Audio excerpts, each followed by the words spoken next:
Hello, today's question is why do airline passengers board planes from the left?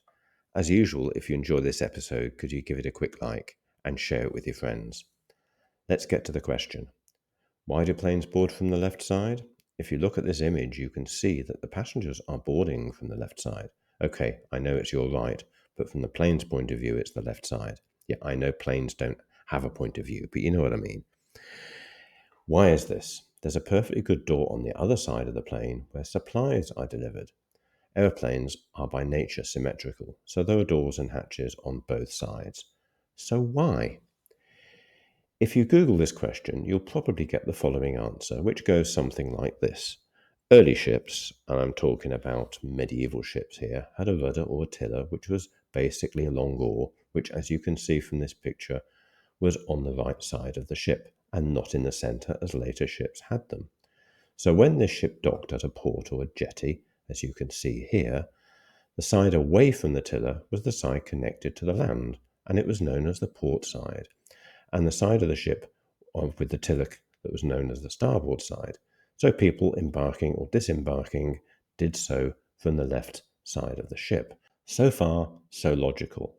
In centuries past, the convention was that ships docked in any port on the port side, in other words, the left side, the side without the tiller, and the theory is that when civil aviation came into play, they followed the same conventions as ships. It is also true that in the early days of civil aviation, passenger planes arrived as close as possible to the terminal buildings. You can see, for example, in London's first airport, which was based in Croydon in the south of London, the captain, who was on the left side of the flight deck, wanted to drive as close as possible to the terminal and wanted to be able to see that the plane's wings would not touch the terminal building. All of this may indeed be true, but there is also theories that the passengers arrived on the left side of the plane because the baggage, fuel, etc. was loaded on the right side. But as I said before, planes are symmetrical, so this could work in either direction.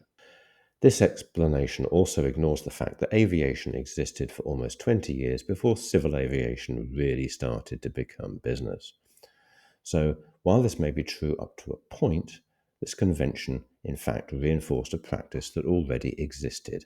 So, why did early pilots mount their planes from the left?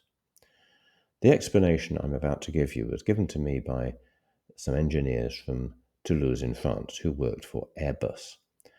I should have realized that this was a possibility considering my ancestry.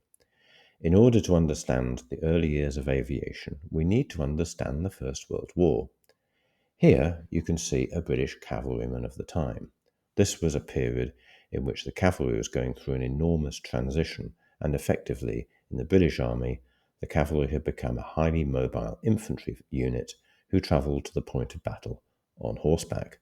They rarely did the traditional cavalry charge thing. My grandfather was a professional soldier, not an officer, but a trooper and later a sergeant. He loved horses and managed to join the cavalry. In fact, when war broke out in 1914, he had already been in the army and seen action on several fronts.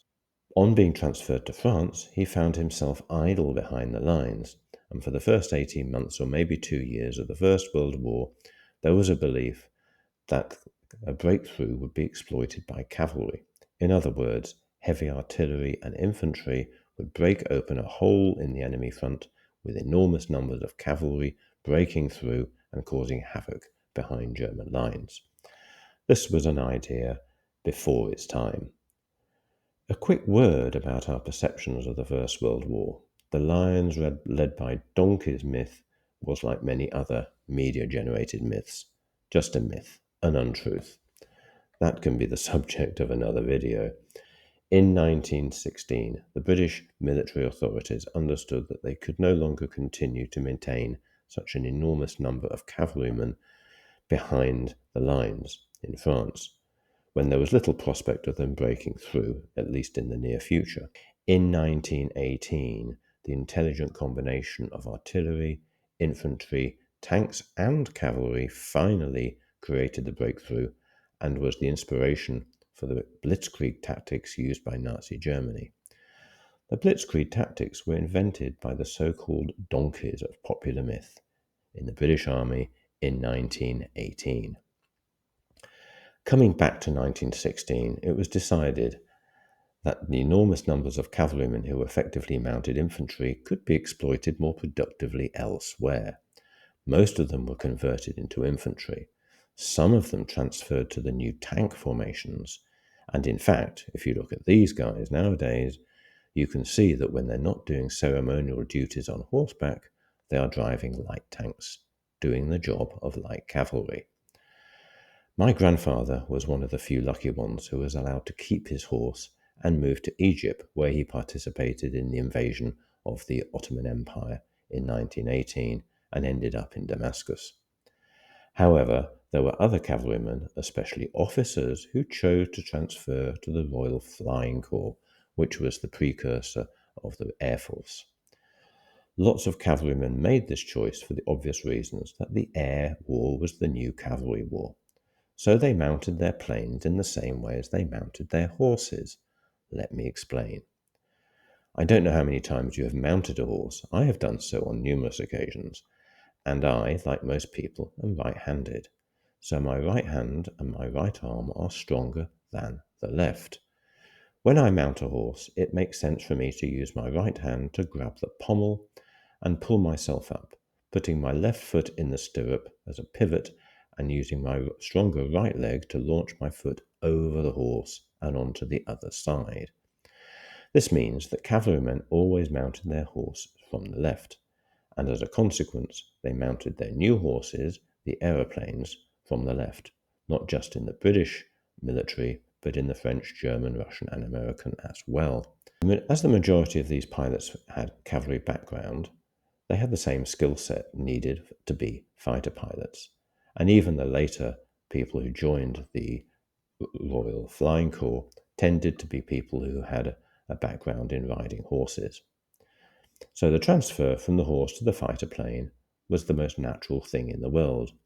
And this is the main reason why we still board planes on the left to this day. Bye for now.